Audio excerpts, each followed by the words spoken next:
Did you know this war has been going on in Ukraine since 2014? 8 years. 8 years Ukraine has been shelling the people of Lugansk and Donetsk. The narrative being sold in America is that Russia invaded Ukraine unprovoked, started this war a couple months ago, and this war, but actually is in its 8th year. Maybe Ukraine shelling civilians every day and killing thousands isn't considered war because America was complicit in the deaths of innocents. I've been to Donbass a dozen different times since 2016, and every time I go, I see mortars flying over every morning at dawn, crashing into civilian areas, into the malls, the schools, the hospitals, the airport, the apartment complexes. You will not hear about this in the media, and this has been going on for 8 years.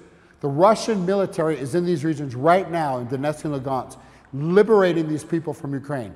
Yes, I said liberate. In the eastern parts of Lugansk and Donetsk, it's the first time in 8 years they don't have to worry about being bombed. So how did this war really start 8 years ago?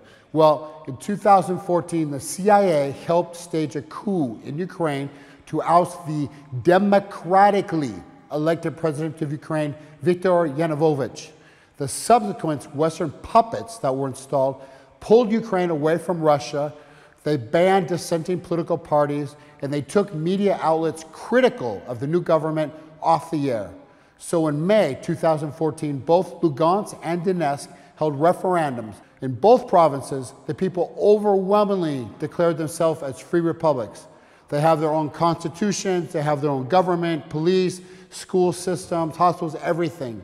Ukraine did not acknowledge the will of the people and instead began an 8-year military campaign of bombing these people that has killed thousands and thousands.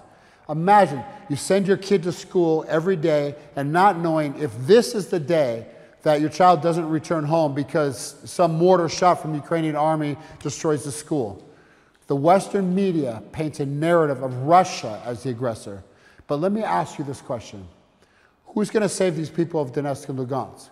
For 8 years, the U.S. claims to be a beacon of democracy, and here are 2 republics using democratic devices to achieve their sovereignty, not violence.